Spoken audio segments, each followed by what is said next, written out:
todos. Peraí, deixa eu colocar no Instagram, né? Muito bem, bom dia a todos, graça e paz do Senhor Jesus. Bom estarmos aqui ao vivo com cada um de vocês que estão no YouTube, que estão no Instagram. Esses que já estão aqui presenciais desde as 10 da manhã, já estamos cultuando ao Senhor. Que Deus nos abençoe em nome de Jesus. Bom, vamos dar sequência à exposição do Evangelho de Marcos. Abra sua Bíblia, por favor, em Marcos, no capítulo 11. Marcos, capítulo 11. Hoje o tema é rompimento. Rompimento. Marcos, capítulo 11, a partir do verso de número 15. Amém? Todos abriram? Se você quiser, pode acompanhar a leitura aqui no nosso projetor. Marcos 11, versículo 15. E foram para Jerusalém, e entrando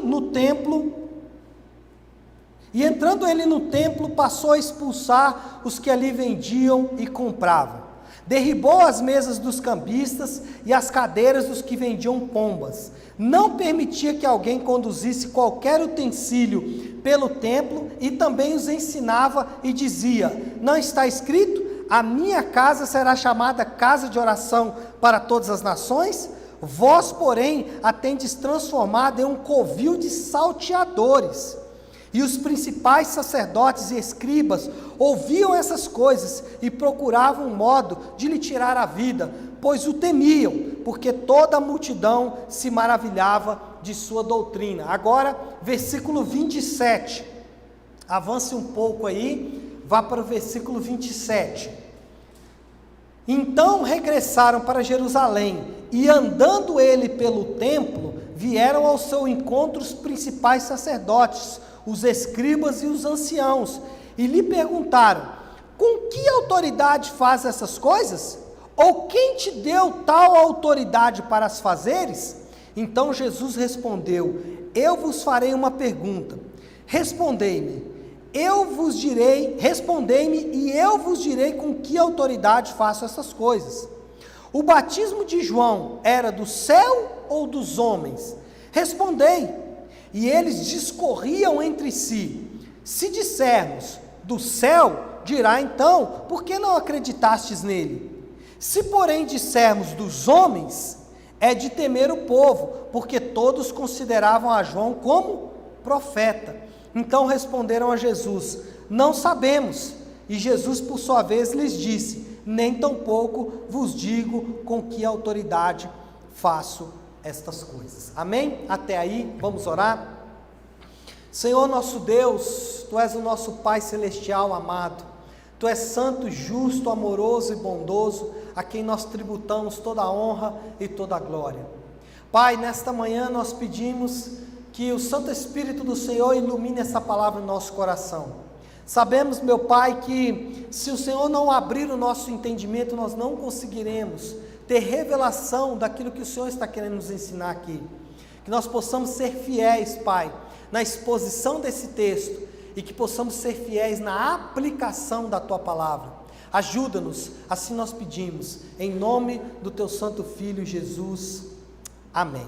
Amém, pessoal? Bom, Marcos, ele começa uma nova unidade, um novo ensinamento, a partir do capítulo número 11.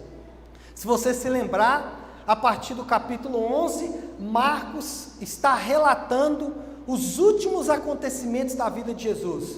Se até Marcos capítulo 11, ele relatou como Jesus viveu até aquele momento, a partir de agora, o ensino, a exposição, a descrição de Marcos vai centralizar naqueles últimos momentos, na última semana de vida de Jesus. E o tema dessa unidade, que vai agora fazendo um subtítulo, né? Que vai do capítulo 11 até o capítulo 13, é o conflito de Jesus com o templo e com os líderes religiosos. O que nós já estamos vendo desde a semana passada, e vamos continuar ainda algumas semanas, é essa disputa, ou é esse confronto que Jesus vai fazer com os líderes religiosos e com a religião que funcionava ali no templo. Especialmente, Jesus vai atacar a fé equivocada daqueles homens, a fé equivocada daqueles líderes religiosos, e como aqueles líderes religiosos estavam colocando ou estavam praticando uma fé que de fato não era a fé bíblica.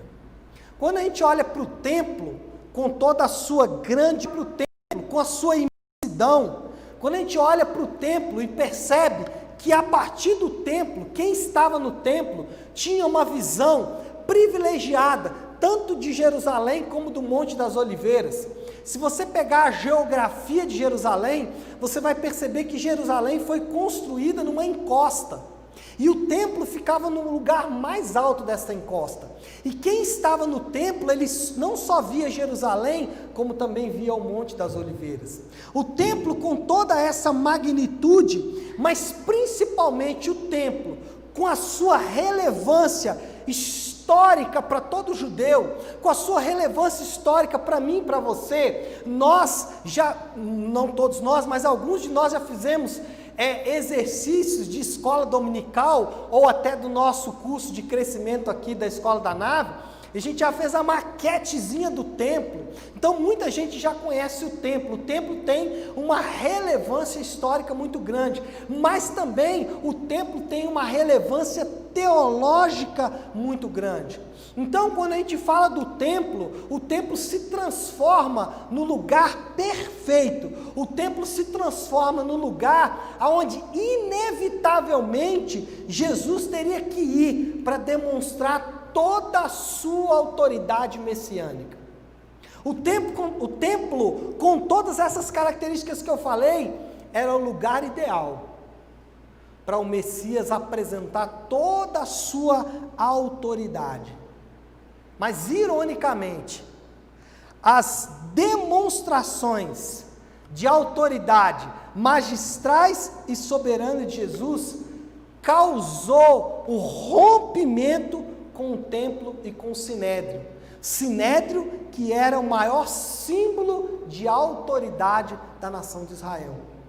Então, o lugar onde Jesus deveria demonstrar a sua autoridade foi exatamente o lugar onde causou o rompimento de Jesus, tanto com este lugar que era o templo, como com os líderes religiosos que era o sinédrio. Só para você entender, o sinédrio era formado por 70 homens. Faziam parte do sinédrio um grupo de fariseus, um grupo de saduceus, que eram políticos muito bem relacionados. Faziam parte do sinédrio os sumos sacerdotes e alguns sacerdotes importantes. Então nós estamos falando da alta cúpula de Israel.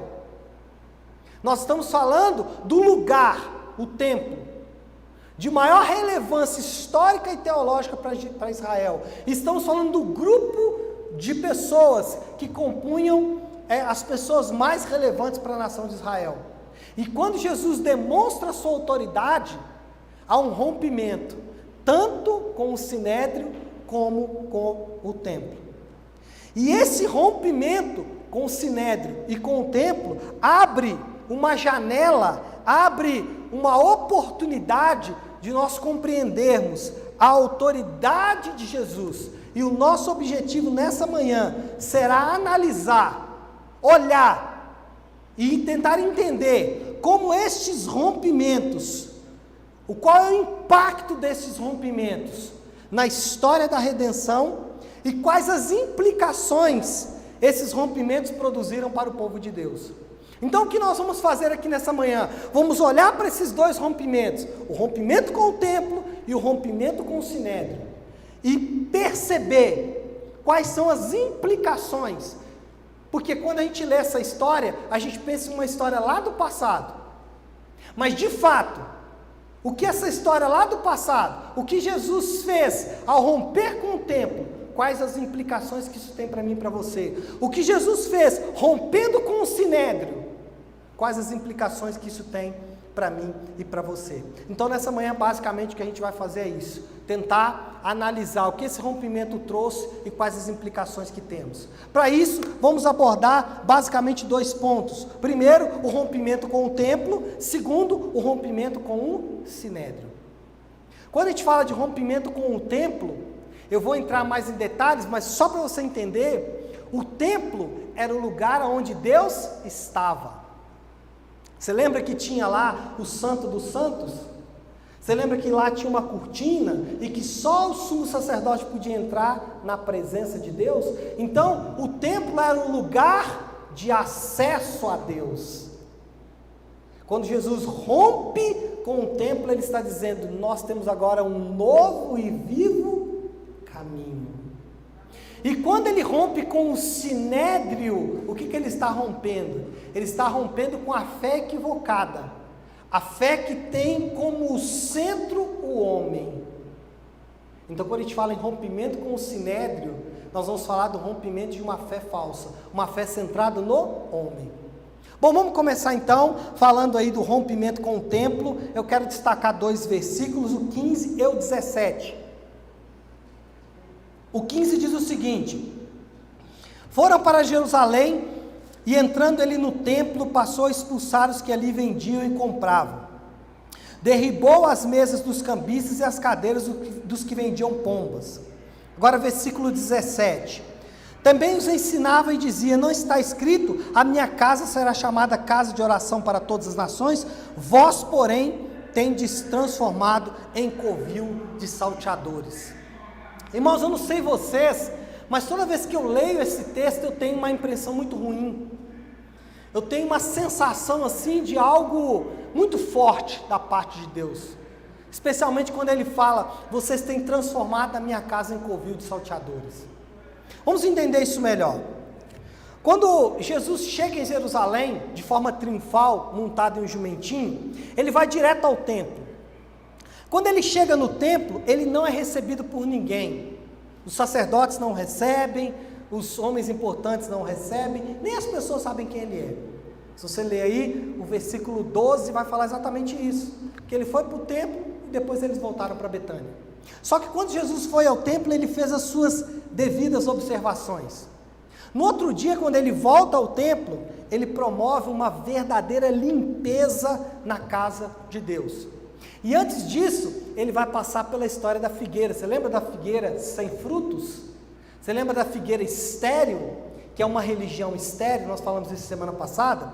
Quando Jesus volta ao templo, ele faz essa limpeza, por quê? Porque o templo é tão enganador quanto a figueira sem frutos.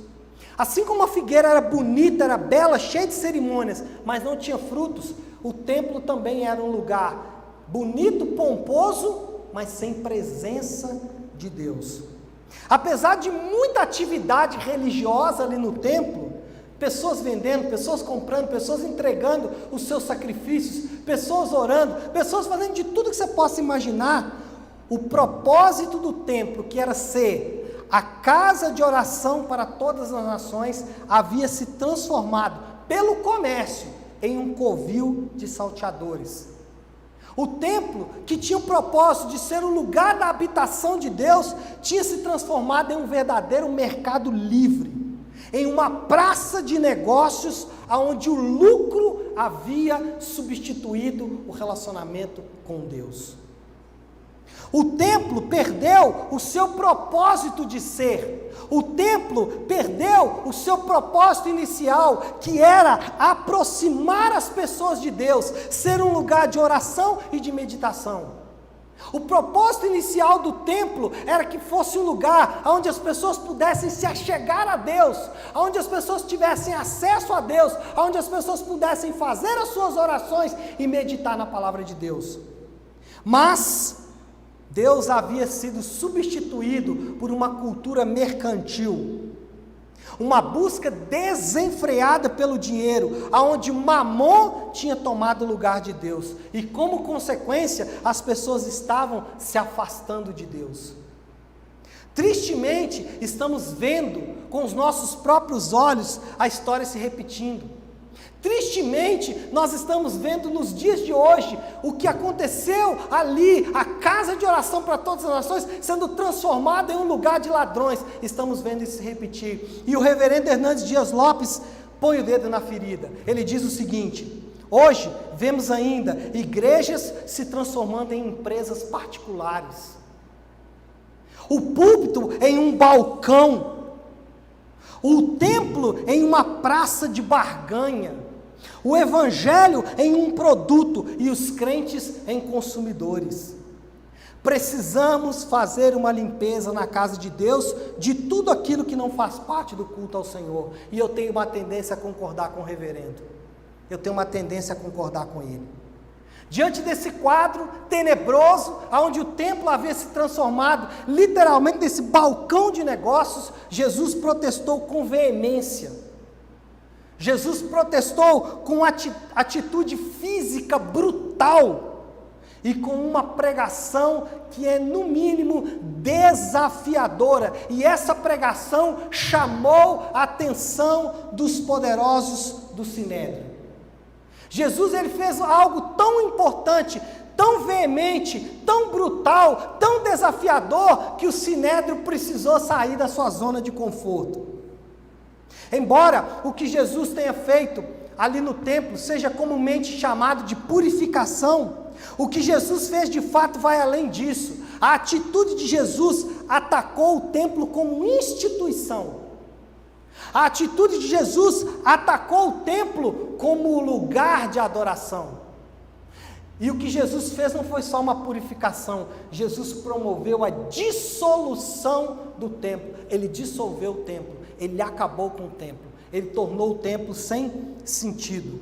Por quê? Porque o templo, ou a função do templo, que era aproximar as pessoas de Deus, assim como a figueira, lembrando da figueira novamente, está seca desde a raiz e deteriorou-se completamente a ponto de Jesus dizer: não ficará pedra sobre pedra. O professor James Edwards, ele descreveu muito bem essa dissolução que Jesus promoveu no templo, esse fechamento definitivo que Jesus promoveu no templo. Ele diz o seguinte: em seu corpo, e aí ele citando os versículos, o templo é destruído, e em si mesmo, em resgate por muitos, ele é erguido de novo em 3 dias. Um templo não construído por mãos humanas, seu próprio sangue, o sangue da aliança, e não sangue de animais sacrificados pelo sumo sacerdote no dia da expiação, tornará Israel reto diante de Deus. Porque havia ali a falsa impressão de que quando eu levasse os meus sacrifícios eu me tornaria justo e reto diante de Deus. E o que Jesus está dizendo é o seguinte: agora o lugar da habitação não será mais um templo, mas será um corpo. O lugar da habitação não será mais um espaço físico, historicamente, geograficamente colocado, mas um corpo moído por vós.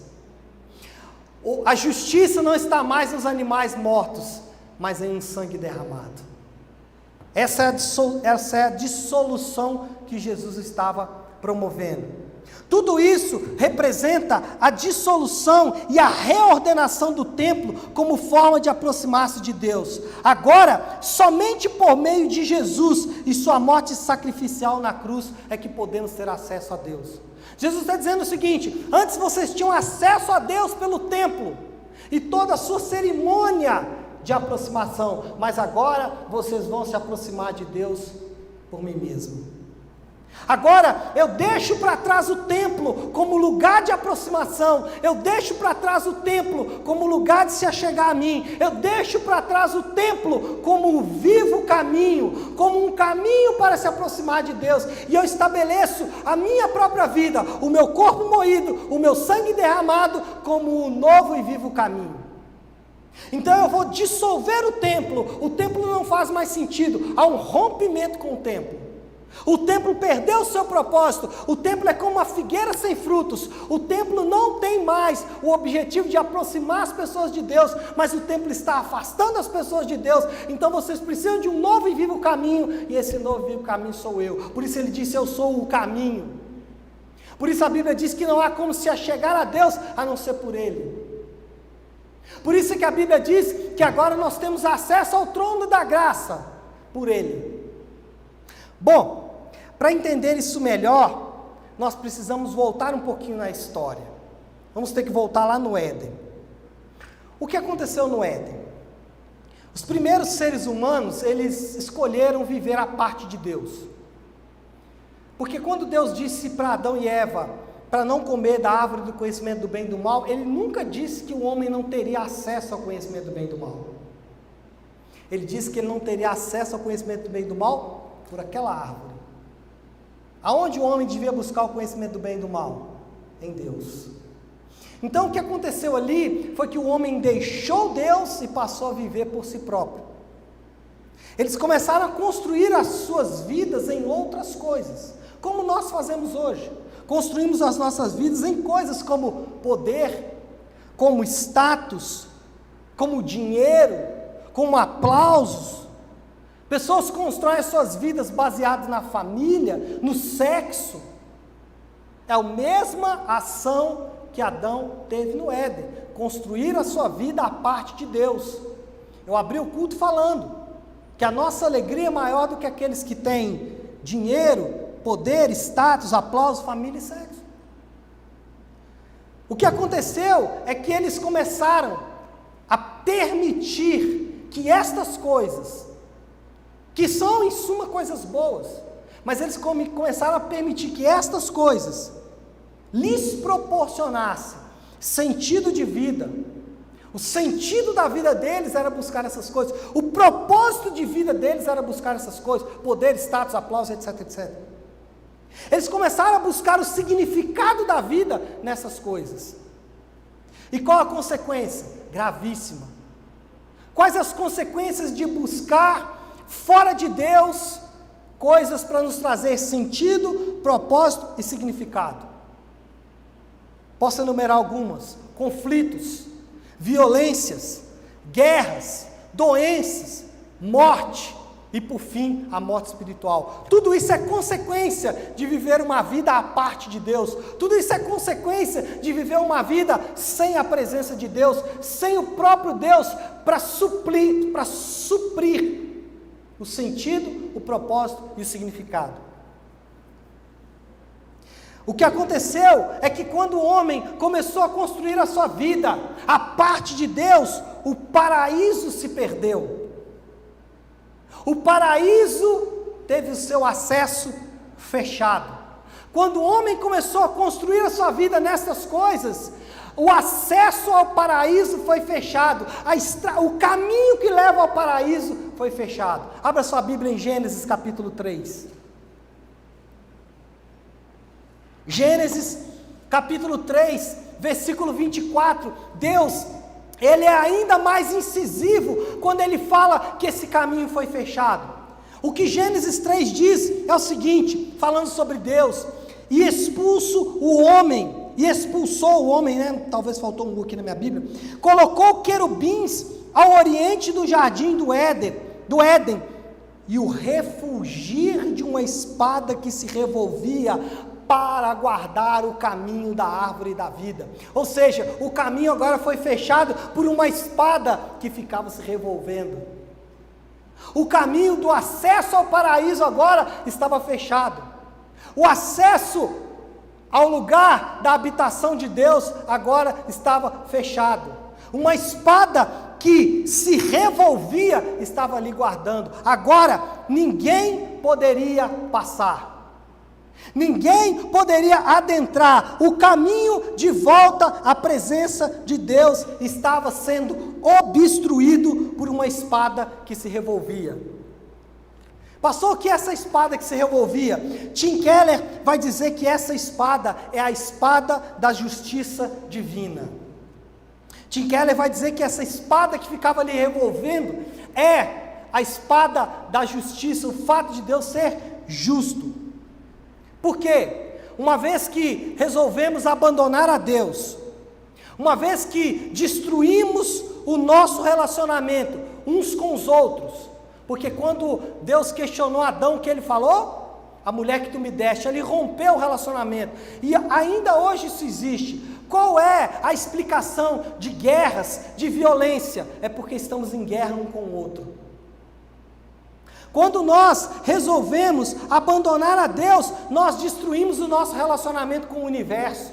Por isso que o universo briga com a gente e a gente briga com o universo. Por isso que o homem não consegue interagir com o universo sem destruir o universo. Por isso que o homem, para andar de carro, ele tem que destruir uma montanha. Por isso que o homem, para andar no seu carro, ele precisa queimar petróleo. Ah não, pastor, mas tem a força do sol. Então para o homem andar de carro, ele depende da força do sol. E o universo desconta na mesma proporção. Por isso que tem tempestades, trovões, tsunamis, vulcões, doenças, coronavírus, etc. É o universo descontando. Estamos em guerra cósmica, por causa da escolha do homem de andar à parte de Deus. O que mais que acontece? Por último, porque resolvemos abandonar a Deus, estamos em guerra contra o próprio Deus. A Bíblia nos chama de inimigos de Deus. A Bíblia nos caracteriza por inimigos de Deus. A espada que está lá guardando o caminho do Éden é a justiça de Deus, e a justiça de Deus exige o pagamento da dívida pela nossa rebeldia. A espada que está lá, ela está dizendo: vocês não podem entrar aqui enquanto não fizerem o devido pagamento. E não adianta dizer foi mal, me perdoa. Pastor, eu achei que era só foi mal, me perdoa. Irmão, quem já sofreu um grande dano, quem já sofreu um grande prejuízo, seja ele físico, moral e material, quem já sofreu um grande prejuízo, sabe que não basta pedir perdão, é preciso algum tipo de reparação. Imagina você ter o seu filho assassinado, e aí diante do juiz o assassino fala: me perdoa. O juiz fala: você bonzinho hoje, está perdoado, pode ir embora. Você veria justiça nisso? Não. O que você fala? Não, ok, eu te perdoo, mas você deve pagar pelo crime que você cometeu. Você deve pagar pelo crime que você cometeu, até para você ser disciplinado. Então, então falar foi mal, me perdoa, não resolve a situação. Portanto, amados irmãos, ninguém pode voltar à presença de Deus, porque tem uma espada exigindo pagamento. Não adianta chegar diante da espada e falar: foi mal, me ajuda. A menos que você pague pelo mal feito, que vai passar pela espada. Ninguém pode voltar à presença de Deus. Ninguém pode se achegar de novo, porque tem uma espada exigindo que a justiça seja feita. A pergunta é: quem pode sobreviver à espada? Quem pode passar pela espada e voltar à presença de Deus? Ninguém. Mas abra sua Bíblia em Isaías 53.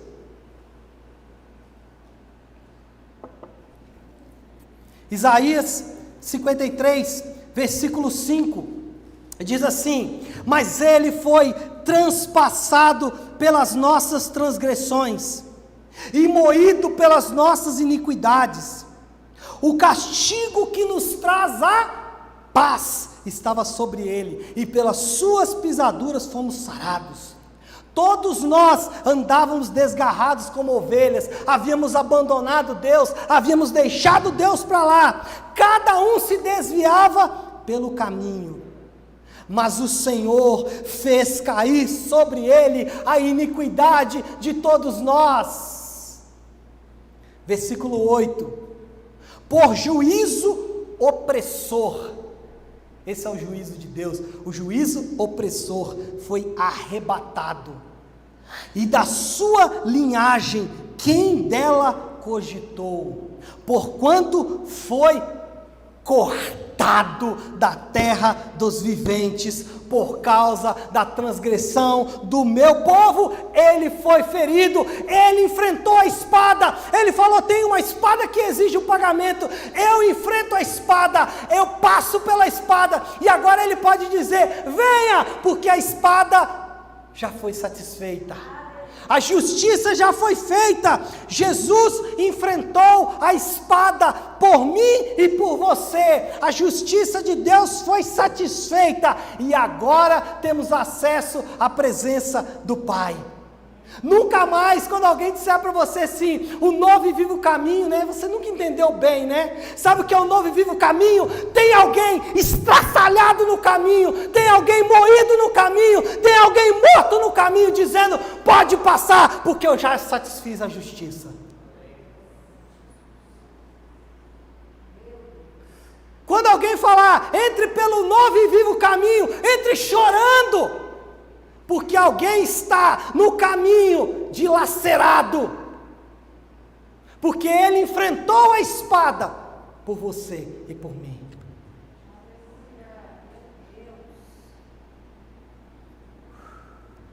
Podemos nos aproximar do trono da graça. Já ouviu esse texto?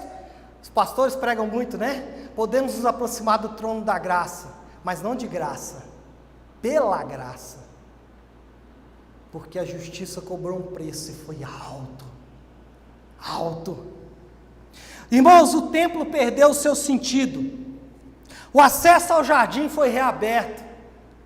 E não reaberto de forma provisória, foi reaberto de forma definitiva, pelo sacrifício de Cristo na cruz. Isso tudo é maravilhoso. Isso tudo é fantástico, isso é fascinante. Saber que ele pegou a ovelha desgarrada aqui, que não tinha caminho, e falou: pode ir para o caminho do jardim de novo. E quando eu estava ali caminhando nesse caminho, eu me deparei com uma cena cruel.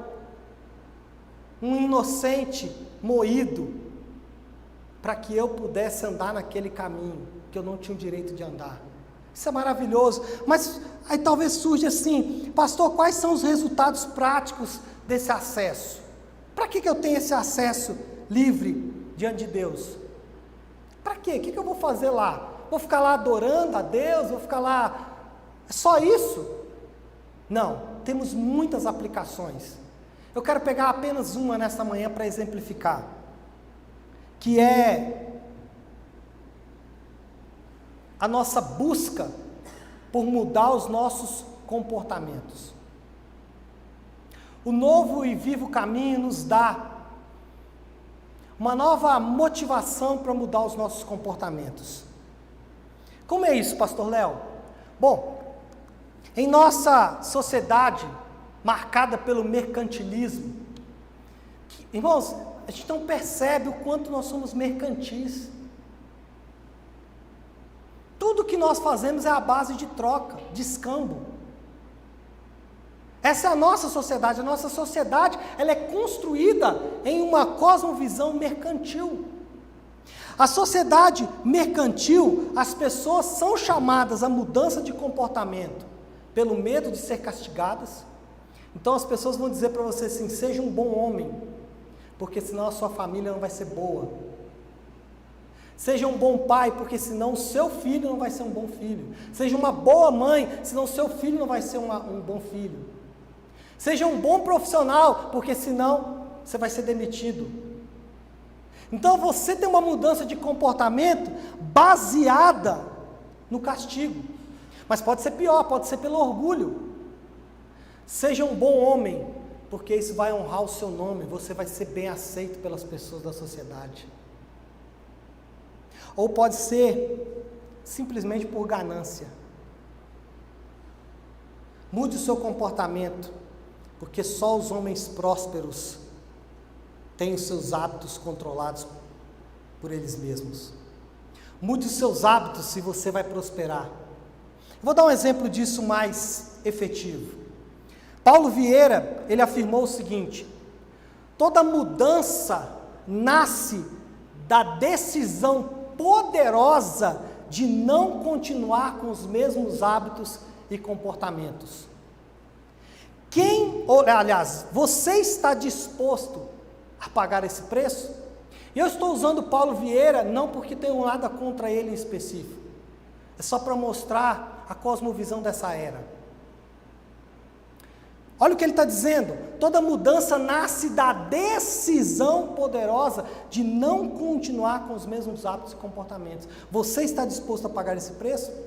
Qual é o problema desta afirmação? O problema não está na afirmação em si mesmo. Mudar comportamento é algo bom. Mudar comportamento e hábitos é algo que nós precisamos fazer, até como crentes. O problema está na motivação. Porque a motivação desse tipo de frase, a motivação desse tipo de afirmação, está centrada no eu. Mude para você ficar melhor. Mude para você ganhar muito dinheiro. Quem é o centro da história? Eu. Seu comportamento, ele vai ser modificado, mas ele vai ser modificado pelo poder do interesse próprio.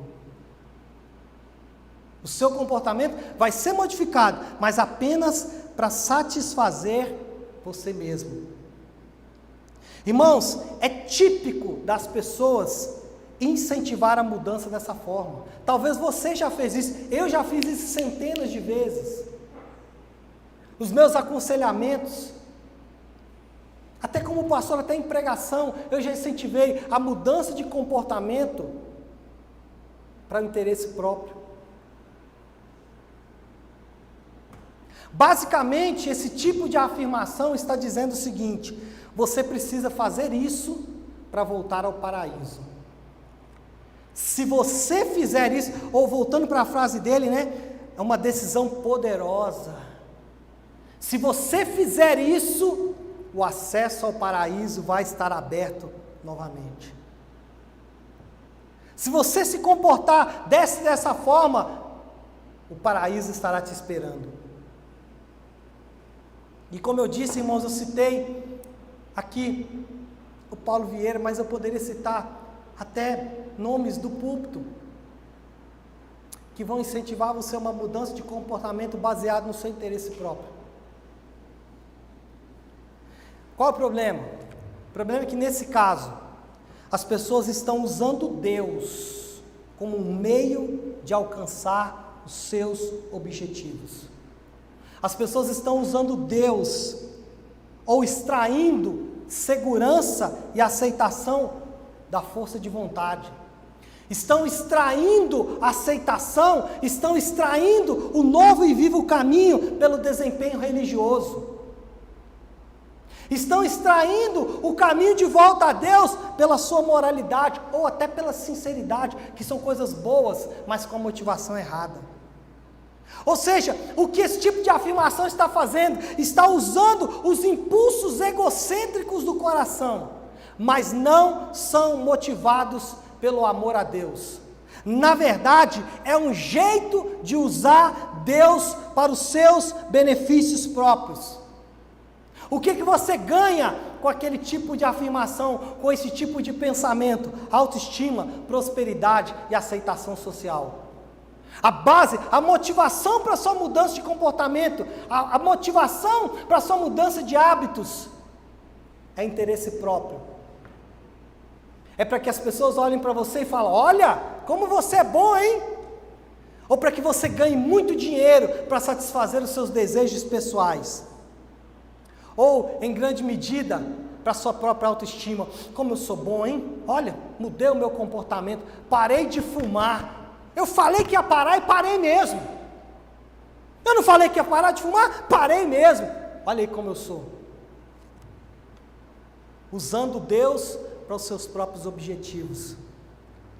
Irmãos, pressionar a vontade, como é esse caso, pode até mudar o comportamento temporariamente, mas o coração continua agarrado ao pecado. Mudar o comportamento com base na força de vontade, mudar o comportamento dizendo: seja bonzinho, que aí tudo vai dar certo, use a fé e outras coisas mais, vai até mudar o seu comportamento por um tempo, mas o seu coração permanece agarrado ao egoísmo, ao egocentrismo. C.S. Lewis, ele disse o seguinte: ninguém sabe o quanto é mal enquanto não tiver se esforçado muito para ser bom. Qual é o problema disso? É que você vai tentar ser bom, tentar ser bom, tentar ser bom, e no final o que vai acontecer? Você vai olhar para trás e falar, não consegui. E aí você vai perceber o quanto você é mal. Então o que nós temos que fazer? Precisamos permitir que o Evangelho,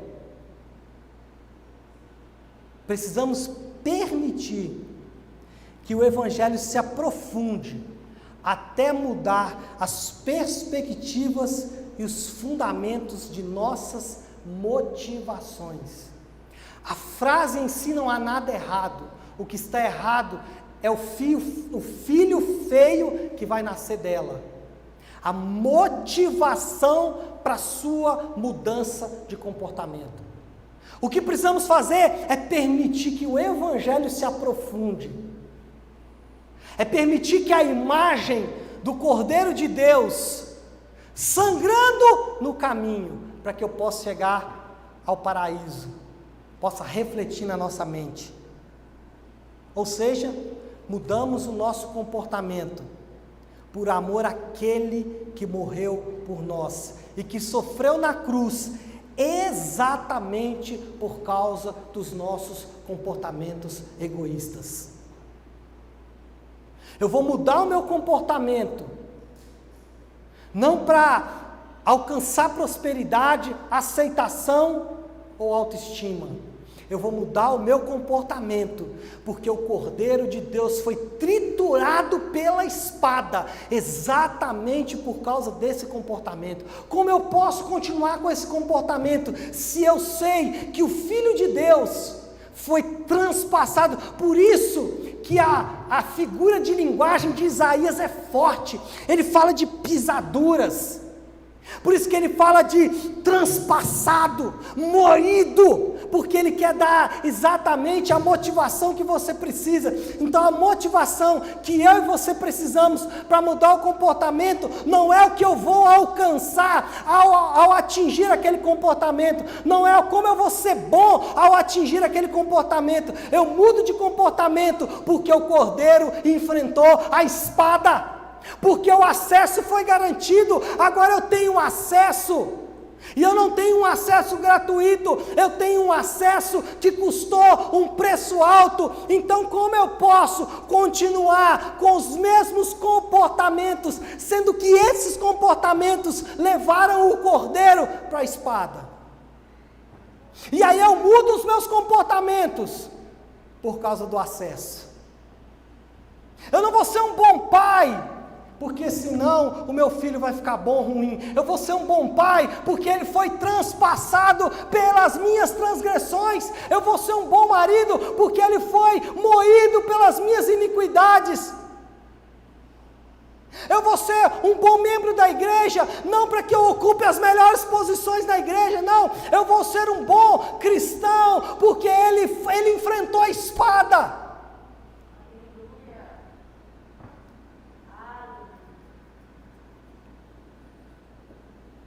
Paulo seguiu nessa linha. Isso não saiu da minha cabeça.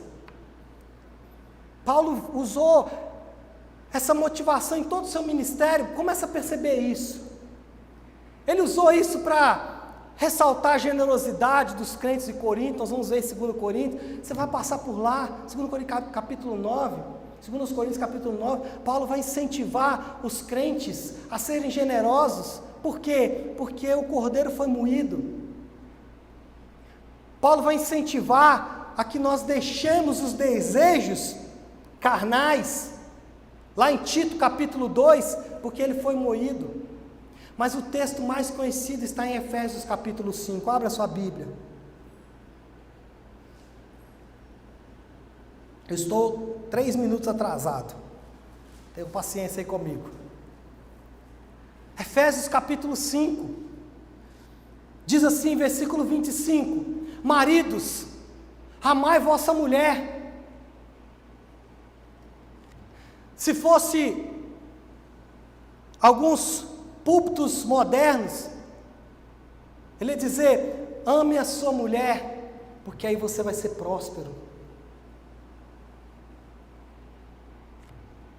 Se fosse Paulo Vieira, ele ia dizer, estou citando ele aqui porque foi quem eu citei, né? Ele vai dizer: ame a sua mulher, porque as pessoas da sociedade vão perceber que você é um marido amoroso, e a sua autoestima, a sua moralidade vão estar alta.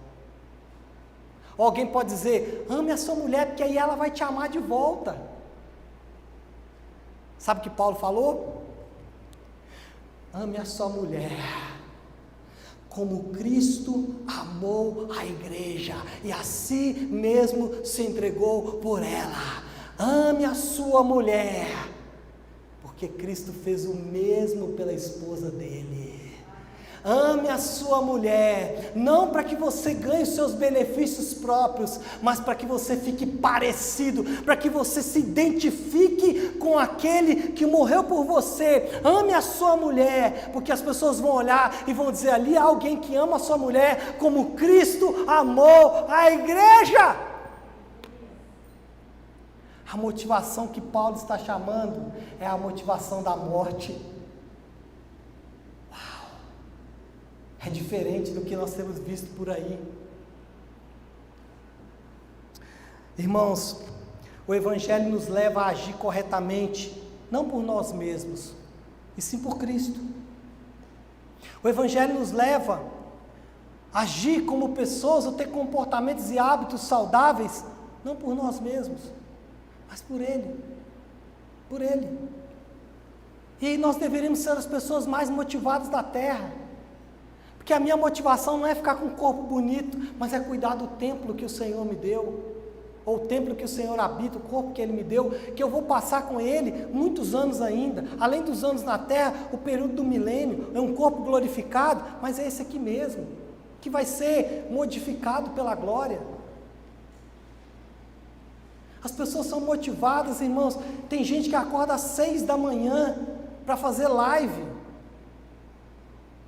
para melhorar a sua performance profissional, para ganhar mais dinheiro. Nós deveríamos ser os que acordariam às 4 da manhã só para ler a Bíblia, para conhecer mais quem é esse que morreu por mim. Quem é esse cara? Não tem condições de um negócio desse não, mãe. Eu tenho que descobrir quem é essa pessoa. Como assim alguém enfrenta a espada por mim? Como alguém é dilacerado por mim e eu não conheço ele? Permita-me atrasar um pouquinho o seu almoço aqui e contar uma história. Você sabe por que nós temos folga no domingo?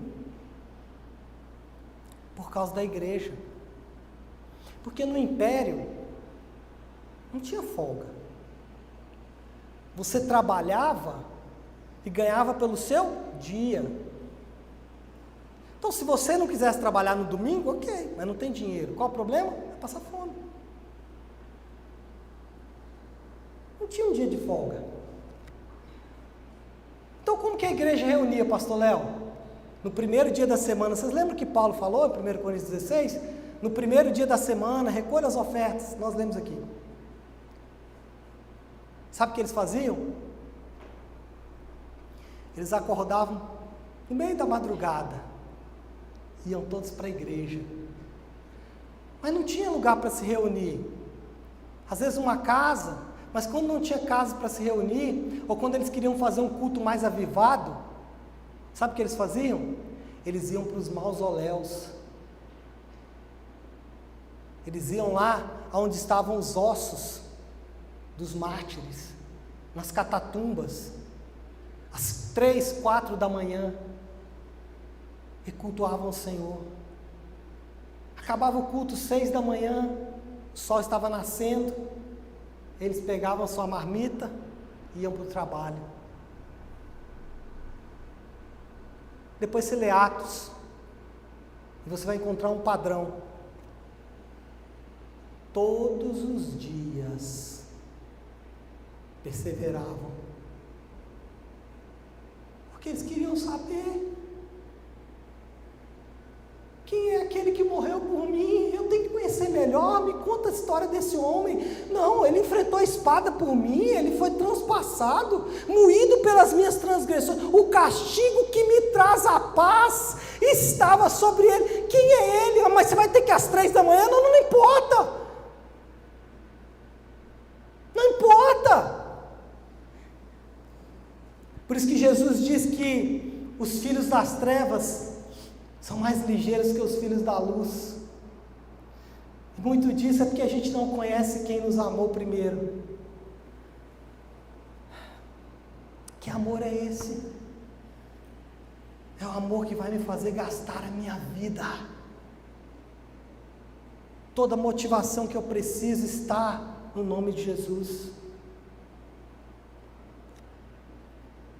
Bom, vamos falar do segundo rompimento, rapidamente, que é o rompimento com o Sinédrio. Eu quero destacar aqui alguns versículos. Os principais sacerdotes e escribas, ouvindo estas coisas, procuravam um modo de lhe tirar a vida, pois o temiam, porque toda a multidão se maravilhava de sua doutrina. Agora, versículo 28. E lhe perguntaram: com que autoridade faz essas coisas? Ou quem te deu tal autoridade para as fazerem? Jesus lhes respondeu: eu vos farei uma pergunta, respondei-me, e eu vos direi com que autoridade faço essas coisas. O batismo de João era do céu ou dos homens? Respondei. Irmãos, a abordagem e a pergunta dos líderes religiosos explica uma preocupação que havia na elite religiosa judaica. Eles estavam preocupados com a autoridade de Jesus, e não só nesse caso. Eles estavam preocupados, por exemplo, porque em episódios anteriores, Jesus já havia dito que ele perdoava pecados, e eles ficaram inculcados com isso, porque quem perdoa pecados senão Deus? Em episódios anteriores, Jesus já havia redefinido o sábado. Ele já havia dito: olha, o sábado, que é o dia do descanso, se manifesta em mim agora. Eu sou o sábado. E agora, por último, ele desafiou o funcionamento do templo e o funcionamento da religião. Então Jesus, ele estava mexendo em um famoso vespeiro, e o que causou o questionamento daqueles homens foi com que autoridade ele fazia essas coisas. Irmãos, com certeza eles tinham suspeitas sobre quem era Jesus. No fundo do coração deles, eles suspeitavam: esse cara, ele é o cara. E eles poderiam aprender muito, mas muito mesmo, se estabelecesse um diálogo honesto com Jesus, se eles parassem para ouvir de forma honesta, se eles parassem para ouvir e serem desafiados por aquilo que Jesus ia falar para eles, porque Jesus certamente iria confrontar aqueles homens, mas se eles fossem honestos e eles parassem para ouvir Jesus, certamente Jesus se revelaria para eles. Não obstante a isso, eles não estão dispostos a saber, eles não estão dispostos a conhecer, eles não estão dispostos a se encurvar. Pelo contrário, em vez de arrepender, eles endureceram ainda mais o coração, diante de tantos sinais. Em vez de buscarem a Deus, o que eles fizeram? Ficaram com o coração mais duro, preferindo mentir do que assumir a verdade. Por que, irmãos? Deixa eu voltar aqui. Por que, irmãos? Porque aqueles que não podem ser honestos consigo mesmos, aqueles que não podem falar a verdade para si próprio, aqueles que não podem assumir para si próprios as próprias mazelas, sendo redundante, também não podem ser honestos sobre Jesus. Quem não assume quem é, não pode assumir a identidade em Cristo. E aí o que acontece? Acabam mergulhando em sombras negras da hipocrisia e do engano, que é o que nós vemos. Pessoas não reconhecem Jesus e vai se afundando cada vez mais. O problema central destes homens foi diagnosticado por Jesus quando ele perguntou: o batismo de João era do céu ou dos homens? Engraçado que Jesus não chamou para conversa os seus milagres, ele poderia fazer. Eles perguntaram com que autoridade, ele poderia falar assim: olha só, vocês não viram eu acalmando a tempestade? Vocês não viram eu curando várias pessoas?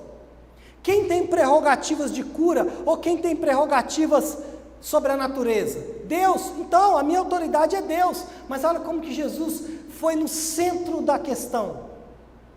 Ele falou assim: o batismo de João vem de onde?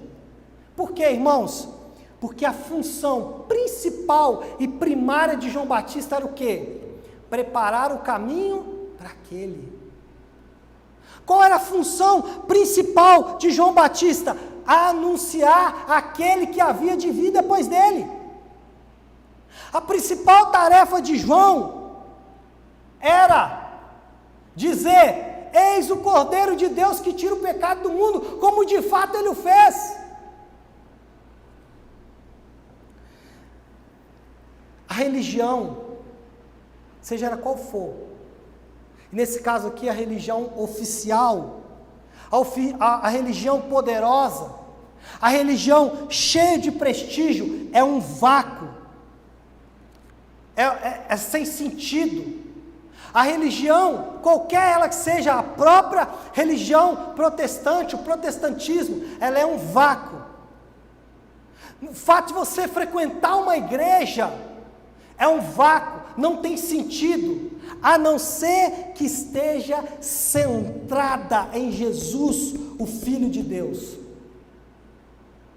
Qualquer religião, qualquer pregação que não seja centrada no Filho de Deus, que tenha o Filho de Deus como mensagem principal, que qualquer religião que não aponte o Filho de Deus como sacrifício vivo, santo, ela é um vácuo, ela perde o seu sentido. E a religião do Sinédrio era uma religião baseada na tradição, baseada no templo, baseada na sua construção histórica, no homem, e não no Cristo, no Filho de Deus.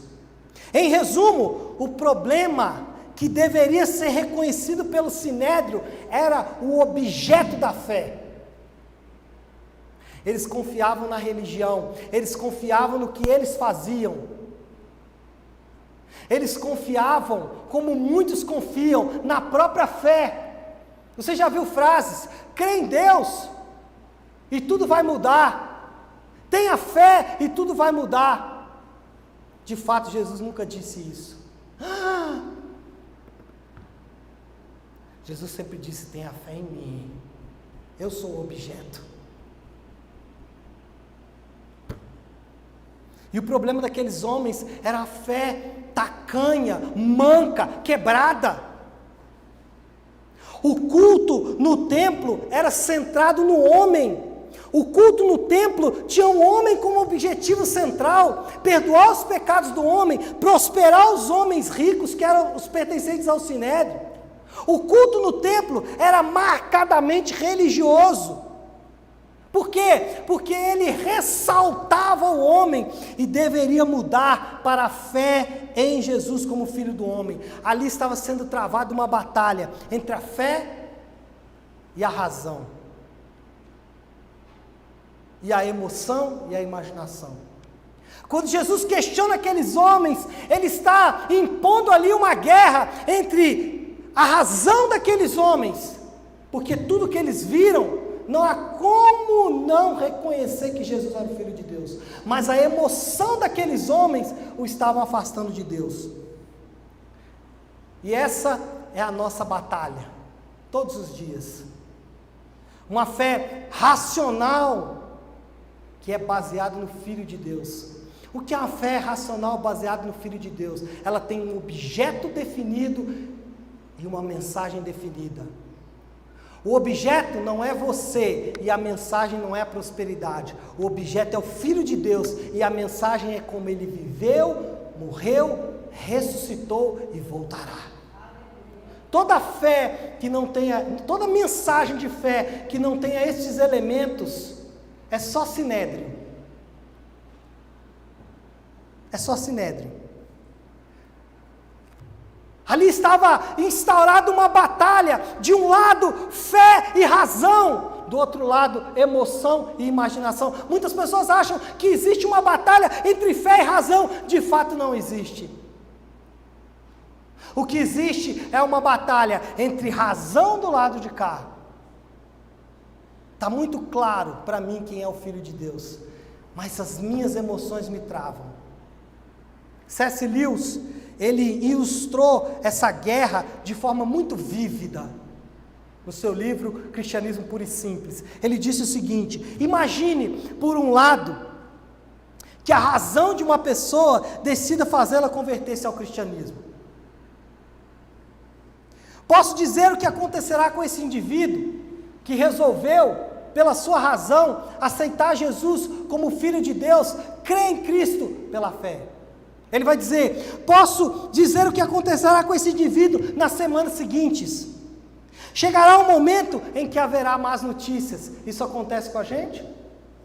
Acontece. Ele diz: ou ele estará em apuros, ou estará vivendo em meio a um monte de pessoas que não creem nisso. O que acontecerá com esse indivíduo que, mesmo crendo em Deus, que mesmo declarando a sua fé em Cristo, que mesmo dizendo que ele crê em Jesus, o que acontecerá com esse indivíduo quando as lutas se intensificarem na vida deles? Uma batalha entre a fé, entre a razão e entre as emoções. E aí Lewis vai concluir dizendo: todas as suas emoções se levantarão de uma vez e executarão uma espécie de bombardeio contra a sua fé. Quem nunca viveu algo parecido? Todos nós. A razão diz que eu devo confiar em Jesus, que o caminho para o paraíso já foi aberto, que eu não preciso mais de paraíso, mas me são oferecidos paraísos suplementares. Irmãos, a raiz de cada pecado é não crer. A raiz, o que está por trás de cada pecado, é não crer na mensagem do Evangelho de que Jesus, e somente Jesus, é a nossa justificação, purificação e redenção. A raiz de todo pecado é buscar salvação em qualquer coisa que não em Jesus. Isso é idolatria. E nós vivemos essa guerra porque nós temos o acesso ao paraíso aberto, mas nós temos paraísos acessórios.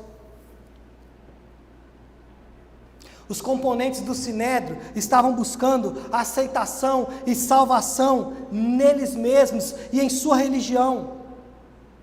O problema é que qualquer coisa na qual buscamos significado e esperança, seja ela dinheiro, seja poder, qualquer coisa que se torne significado, seja ela família, seja ela sexo, qualquer coisa que se torne a esperança de entrar no paraíso, a não ser Jesus, ou mais do que Jesus, se torna, por definição, nosso Deus.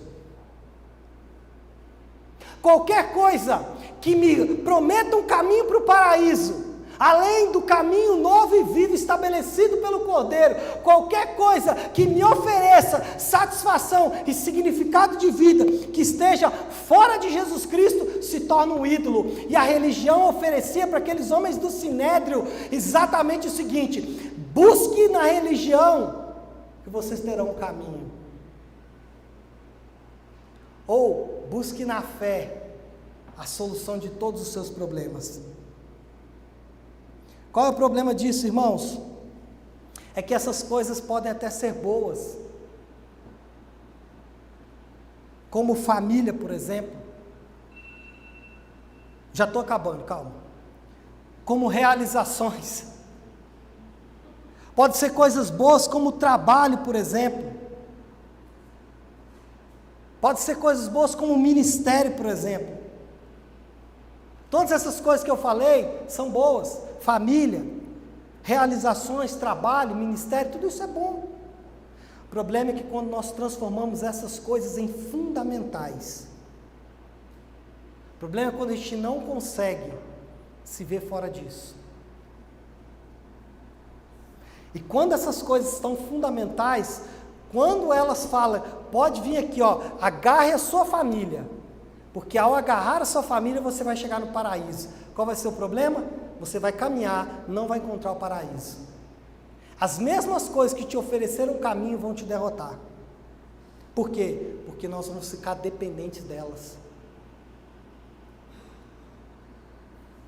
Um sinal claro de idolatria é quando os nossos ídolos são ameaçados.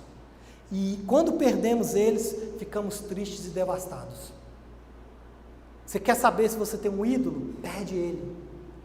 Se você ficar devastado, acabou a sua vida, entrou em depressão, ele era o seu caminho para o paraíso.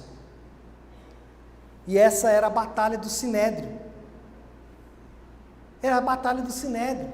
Eles achavam, até podiam concordar que Jesus era o Cristo. Eles até podiam concordar que Jesus era o caminho, mas os seus deuses, no caso deles, o templo, a posição social e o dinheiro, os impediram de aceitar a verdade. Eu quero concluir. Glória a Deus. De forma conclusiva, o que eu posso dizer? Bom, os dois rompimentos de Jesus, nesse texto, tanto o rompimento com o templo, como o rompimento com o Sinédrio, tem implicações muito práticas para cada um de nós. A primeira implicação é que todo pecado tem raiz na idolatria, que não é crer em Jesus para a nossa salvação, aceitação e acesso a Deus. Primeira implicação é que todo pecado, toda idolatria, ela tem a raiz em tudo aquilo que eu busco, aceitação, salvação, redenção, justificação, que não seja em Jesus. Podem ser coisas boas. Como no caso do Sinédrio, era a religião oficial. Irmãos, o Sinédrio era a religião de Deus. Aqueles homens não eram pagãos. Aqueles homens não eram pagãos. Aqueles homens adoravam Yahvé, Jeová. Qual era o problema deles então? A religião deles se transformou em um Deus. Algo que era bom.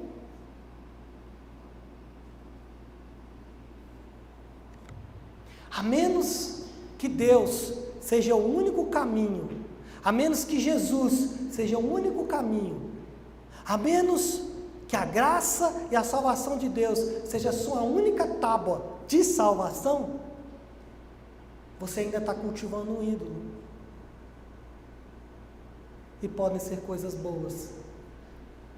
A segunda implicação é que todo esforço é abastecido por uma motivação. Todo esforço. Você está aqui nessa manhã, você foi motivado por alguma coisa. Todo esforço é abastecido por uma motivação. E se o evangelho da graça não for a motivação, não estaremos obedecendo a Deus por amor, mas por interesse. Bom, diante de tudo isso, eu posso propor duas ações práticas, duas aplicações, para que você possa sair por estas portas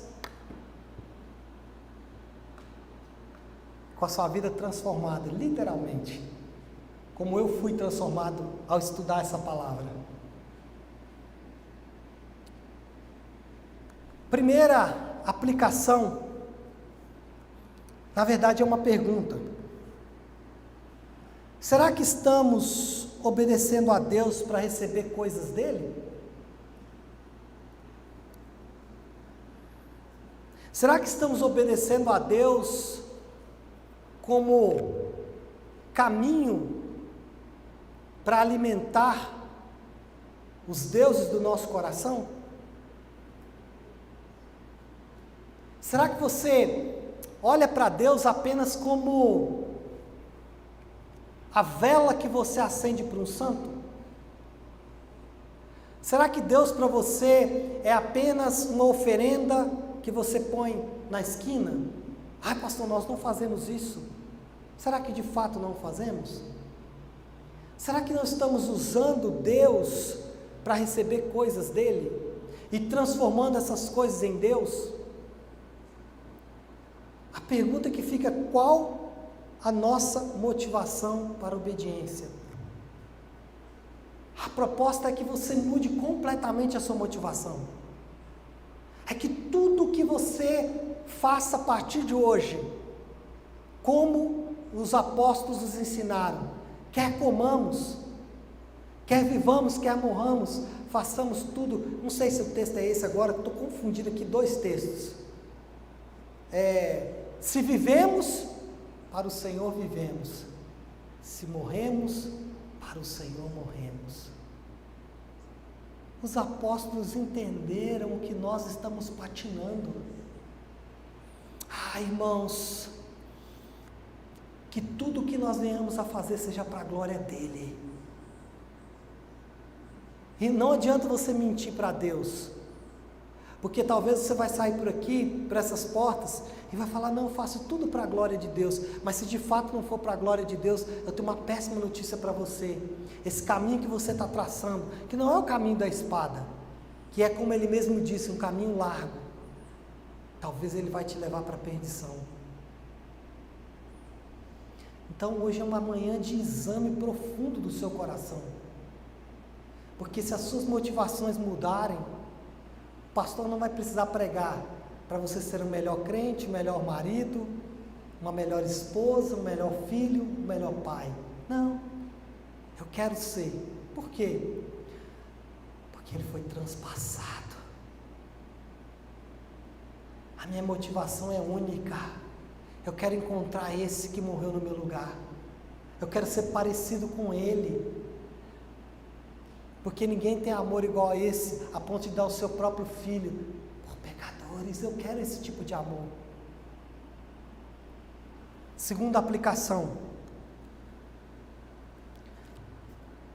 quando as coisas dão errado na minha vida, minha reação é de completo abandono, desespero e indignação, já que pessoas boas devem ter uma vida boa. Quando as coisas dão errado para você, quando aquilo que você programou, que talvez você idealizou como vontade de Deus, já viram? A pessoa idealiza como se aquilo fosse vontade de Deus, e quando você perde aquilo, quando as coisas dão errado na sua vida, qual é a sua reação? A sua reação é de completo abandono. Você se sentiu abandonado por Deus? Você perdeu aquilo que você mais amava. Deus me abandonou. Por que Deus fez isso comigo? Você se sente desesperado. Como eu vou fazer agora? Como eu vou viver agora? Como será a minha vida? Ou você fica indignado, porque pessoas boas como eu devem ter uma vida boa.